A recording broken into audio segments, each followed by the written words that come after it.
बहुत समय पहले की बात है। एक समृद्ध राज्य था जिसका नाम सत्यगर्व था। यह राज्य अपनी सुंदरता, उपजाऊ भूमि और शांति प्रिय लोगों के लिए प्रसिद्ध था। इस राज्य के राजा विजयदेव एक न्यायप्रिय, बुद्धिमान और प्रजा के हितैषी शासक थे। वे हमेशा सत्य और ईमानदारी को सबसे ऊपर रखते थे। परंतु राजा की एक चिंता थी, उनका कोई उत्तराधिकारी नहीं था।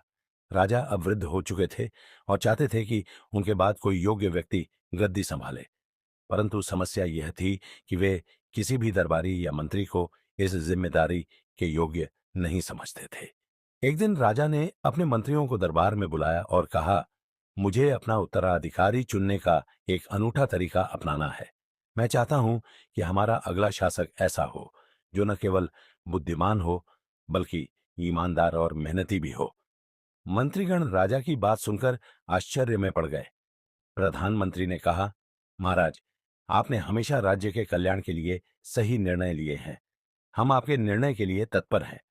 कृपया हमें बताइए कि आप किस विधि से उत्तराधिकारी चुनेंगे।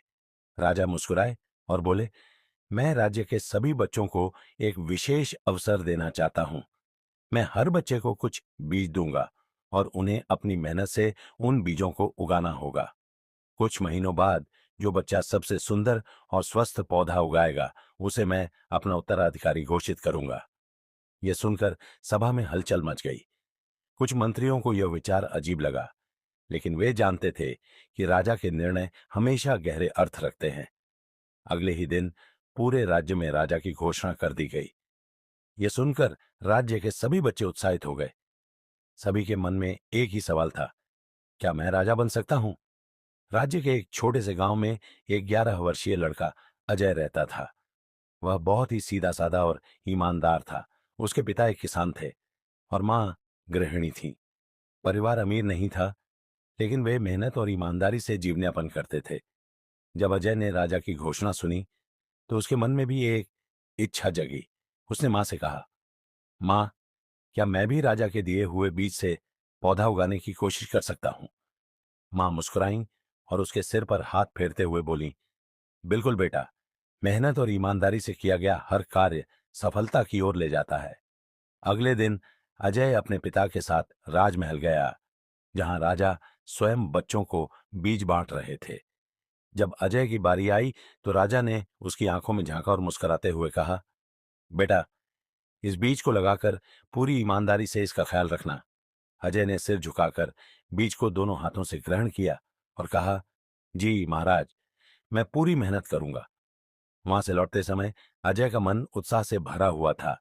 उसे यकीन था कि वह अपनी पूरी मेहनत से इस बीज को सबसे अच्छा पौधा बनाएगा। घर लौटकर अजय ने सबसे पहले मिट्टी तैयार की। उसने एक सुंदर सा गमला लिया, उसमें उपजाऊ मिट्टी भरी और फिर बड़े प्यार से बीज बो दिया।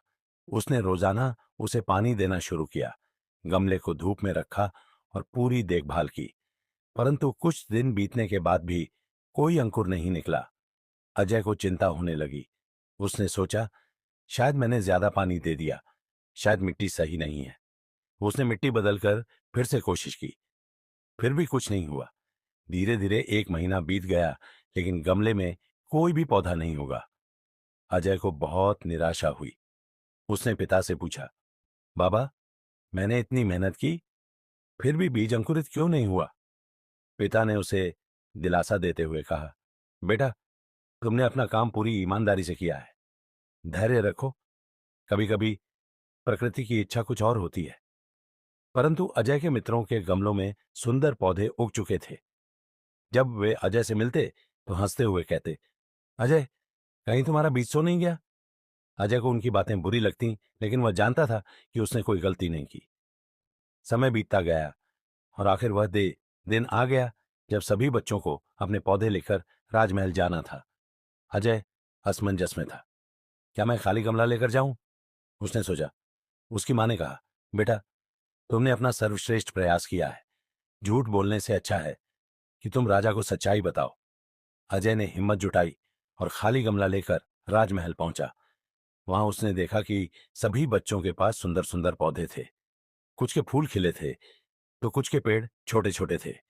राजा ने जब सब बच्चों को देखा तो उनकी आंखों में हल्की मुस्कान उभरी। फिर उन्होंने अजय को देखा, जो सिर झुकाए खाली गमले के साथ खड़ा था। राजा ने पूछा, बेटा, तुम्हारा पौधा कहाँ है? अजय ने धीमी आवाज में कहा, महाराज, मैंने पूरी कोशिश की, लेकिन बीज अंकुरित नहीं हुआ। सभा में कानाफूसी होने लगी। कुछ बच्चे हंस पड़े। एक मंत्री ने कहा, महाराज, इस लड़के ने तो कुछ भी नहीं उगाया, यह प्रतियोगिता में क्यों आया है? परंतु राजा मुस्कुराए और ऊंची आवाज में बोले, यही सच्चा उत्तराधिकारी है। सभी चौंक गए।